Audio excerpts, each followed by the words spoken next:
بسم اللہ الرحمن الرحیم۔ السلام علیکم دوستو، آج کی اس ویڈیو میں ہم آپ کو حضرت علی رضی اللہ تعالی عنہ کے حوالے سے بتانے والے ہیں کہ اللہ نے شیر کو کیوں پیدا کیا، اللہ نے کیوں دوسرے جانوروں پر شیر کو مسلط کیا، اور انسانوں کے دلوں میں شیر کا ڈر کیوں پیدا کیا، اور شیر کا گوشت کھانا اسلام نے حرام کیوں کر دیا۔ اس کے ساتھ ہی ہم آپ کو یہ بھی بتانے والے ہیں کہ شیر جب دہاڑتا ہے تو اس وقت وہ اللہ سے کیا کہنا چاہتا ہے۔ شیر جنگل کا بادشاہ ہونے کے باوجود بھی کن چیزوں سے ڈرتا ہے، اور اگر کوئی انسان شیر کو اپنے خواب میں دیکھ لیتا ہے تو اس کا مطلب کیا نکلتا ہے۔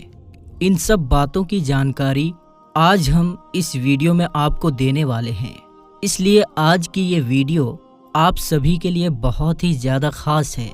آپ اس ویڈیو کو پورا ضرور دیکھیے گا اور مہربانی کر کے اسے شیئر بھی کر دیں تاکہ اور بھی لوگوں تک یہ ویڈیو پہنچ جائے۔ تو چلیے دوستو شروع کرتے ہیں۔ دوستو، شیر درندوں میں سب سے طاقتور جانور ہوتا ہے۔ شیر کو جنگل کا بادشاہ اس لیے کہا جاتا ہے کیونکہ اس میں بہادری، دلیری اور حملہ کرنے کی طاقت بہت زیادہ ہوتی ہے۔ اسی وجہ سے اللہ کے پیارے نبی کے چچا جان حضرت حمزہ بن عبد المطلب کو اللہ کا شیر کہا جاتا ہے۔ ماہرین کا کہنا ہے کہ شیر پانی کی ضرورت کو بہت کم محسوس کرتا ہے۔ شیر کی خوبیوں میں سے ایک خوبی یہ بھی ہے کہ وہ دوسرے جانوروں کا شکار کیا ہوا یعنی کسی کا جھوٹا نہیں کھاتا۔ اگر شکار کھاتے وقت شیر کا پیٹ بھر جائے تو باقی کا حصہ وہ وہیں پر چھوڑ دیتا ہے اور پھر دوبارہ شکار پر نہیں جاتا۔ مگر اس کے علاوہ شیر کو جب بہت زیادہ بھوک لگتی ہے تو وہ صبر نہیں کر پاتا اور تب تک کھاتا ہے جب تک اس کا پیٹ بھر نہیں جاتا، اور پھر جب اس کا پیٹ بھر جاتا ہے تو وہ سست ہو جاتا ہے۔ شیر کتے کا جھوٹا پانی بھی نہیں پیتا۔ شیر کی ایک خاصیت یہ بھی ہے کہ وہ اپنے شکار کو بغیر چبائے یعنی کہ اپنی اگلے دانتوں سے اسے نوچ کر ہی کھا جاتا ہے۔ شیر کے منہ میں لعاب بھی کم آتا ہے، اس کی وجہ سے شیر کا منہ اکثر گندا رہتا ہے۔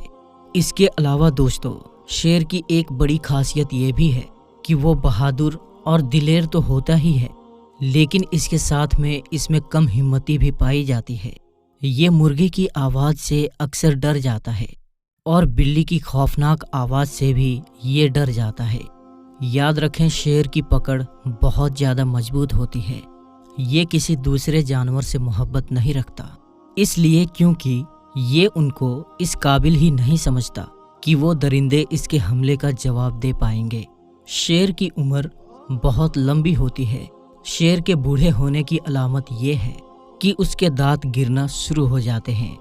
دوستو یاد رکھیں، اللہ نے اس دنیا میں جو بھی جانور پیدا کیا ہے ان کو پیدا کرنے میں اللہ کا کوئی نہ کوئی مقصد ضرور ہے۔ اسی طرح شیر کو بھی پیدا کرنے میں اللہ تعالیٰ کی ایک بہت بڑی حکمت موجود ہے۔ النور المبین کتاب میں ہے کہ ایک مرتبہ ایک مشرک حضرت علی رضی اللہ تعالی عنہ کی بارگاہ میں حاضر ہوا اور ہنس ہنس کر کہنے لگا، یا حضرت علی، آپ علم کا دروازہ ہیں۔ آپ کہتے ہیں کہ اللہ نے ہر جاندار کو کسی نہ کسی مقصد کے ساتھ پیدا فرمایا ہے، ہر چیز میں انسان کا کوئی نہ کوئی فائدہ چھپا ہوا ہے۔ تو پھر آپ مجھے یہ بتائیں کہ جنگل میں شکار کرنے والے درندے شیر سے انسان کو کیا فائدہ ہے؟ اللہ نے شیر کو کیوں پیدا کیا ہے؟ شیر کو پیدا کرنے کے پیچھے اللہ تعالیٰ کی کیا حکمت ہے؟ بس اتنا سننا تھا کہ حضرت علی رضی اللہ تعالی عنہ نے اپنی نگاہ اٹھائی اور فرمانے لگے، اے شخص، اللہ اپنی بنائی ہوئی ہر چیز سے محبت کرتا ہے، پیار کرتا ہے، لیکن افسوس یہ ہے کہ اللہ جتنا کریم ہے انسان اس کے کرم سے اتنا ہی ناواقف ہے۔ اے شخص، یاد رکھنا، اللہ نے اس زمین پر انسانوں کے لیے ہر طرح کی نعمتیں رکھی ہیں، اور اللہ نے ہر چیز کو آپس میں جوڑ دیا ہے تاکہ ہر کوئی ایک دوسرے سے فائدہ حاصل کرتا رہے۔ اے شخص، اگر اللہ شیر کو پیدا نہیں کرتا تو اس زمین پر گھاس پھوس کھانے والے جانور اتنے زیادہ ہو جاتے کہ وہ اس زمین کی ساری ہریالی کو کھا جاتے، پیڑ پودوں، گھاس پھوس اور سبزی سب کھا جاتے، اور اس طرح سے پھر اس زمین پر کوئی بھی جنگل باقی نہیں رہتا۔ اس لیے اللہ نے شیر کا رزق جانوروں میں رکھا ہے تاکہ وہ انہیں کھا کر خدا کی قدرت کی حفاظت کر سکے۔ یاد رکھنا، اللہ نے ہر چیز کو کسی نہ کسی مقصد کے ساتھ پیدا کیا ہے۔ دوستو، اب بات کرتے ہیں شیر کو اللہ نے انسانوں پر کیوں مسلط کیا۔ حضرت عبداللہ بن عمر رضی اللہ تعالی عنہ فرماتے ہیں کہ ایک بار وہ کسی سفر پر تشریف لے جا رہے تھے کہ ان کا گزر ایک ایسی جماعت کے پاس سے ہوا جو آرام کر رہے تھے۔ ان کو دیکھ کر حضرت عبداللہ بن عمر نے ارشاد فرمایا، کیا تمہارے ساتھ کوئی حادثہ پیش آیا ہے؟ تو یہ سن کر انہوں نے کہا کہ یہاں راستے میں ایک شیر ہے جس نے ہم سب کو بہت ڈرا کر رکھا ہے۔ یہ سن کر حضرت عبداللہ اپنی سواری سے نیچے اترے اور شیر کے پاس جا کر اس کو راستے سے ہٹا دیا۔ پھر آپ نے فرمایا، اے شیر، اللہ کے پیارے نبی نے تیرے بارے میں ٹھیک ہی فرمایا تھا کہ واقعی تمہیں ابن آدم پر غیر اللہ کی ڈرنے کی وجہ سے مسلط کر دیا۔ یاد رکھو، اگر انسان اللہ کے علاوہ کسی اور سے نہ ڈرے، اپنے معاملات پر اللہ کے سوائے کسی اور پر بھروسہ نہ کرے اور نہ ہی اپنے معاملات میں اللہ کے سوا کسی اور سے مدد مانگتا رہے، تو ایسے شخص پر شیر مسلط نہیں ہو سکتا۔ اب آپ کو بتاتے ہیں کہ اسلام میں شیر کا گوشت کھانا حرام کیوں ہے۔ اس حوالے سے اللہ کے پیارے نبی حضور صلی اللہ تعالی علیہ وسلم نے ارشاد فرمایا کہ درندوں میں سے جو جانور اپنے دانتوں سے شکار پکڑتے ہیں اس کا گوشت کھانا اسلام میں حرام ہے، یعنی کہ جو جانور دانتوں سے اپنا شکار کرتے ہیں ان کا گوشت کھانا اسلام میں منع ہے۔ اور آپ کو معلوم ہی ہے کہ شیر اپنے دانتوں سے ہی اپنا شکار پکڑتا ہے، اسی بنا پر شیر کا گوشت کھانا اسلام میں حرام کر دیا گیا ہے۔ ماہرین کا کہنا ہے کہ اگر شیر کا دہاڑنا مگرمچھ سن لیتا ہے تو اس کا دم گھٹنے لگ جاتا ہے، اور اگر کوئی آدمی شیر کی چمڑی کا ایک چھوٹا سا ٹکڑا اپنے گلے میں پہن لیتا ہے تو اس سے مرگی کی بیماری جو بالغ ہونے سے پہلے ہوئی تھی وہ ٹھیک ہو جاتی ہے، لیکن اگر بالغ ہونے کے بعد ہوئی تو یہ اس کو کوئی فائدہ نہیں دے گی۔ اور اگر کسی جگہ پر شیر کی بالوں میں آگ لگا دی جائے تو اس کی گندھ سے سارے درندے بھاگ جاتے ہیں، اور اگر شیر کی چمڑی کا ایک چھوٹا سا ٹکڑا بکسے میں رکھ دیا جائے تو پھر بکسے میں رکھے ہوئے کپڑوں میں دیمک وغیرہ لگنے کا خطرہ نہیں رہتا۔ شیر کا گوبر اگر سکھا کر شراب میں ملا کر کسی کو پلا دیا جائے تو پھر شراب پینے والے آدمی کو شراب سے اتنی زیادہ نفرت ہو جائے گی کہ وہ پھر کبھی شراب کی طرف دیکھے گا بھی نہیں۔ اب آپ کو بتاتے ہیں کہ اگر کوئی شخص خواب میں شیر کو دیکھ لیتا ہے تو اس کی تعبیر کیا ہوتی ہے، یعنی کہ خواب میں شیر کو دیکھنے کا کیا مطلب ہوتا ہے۔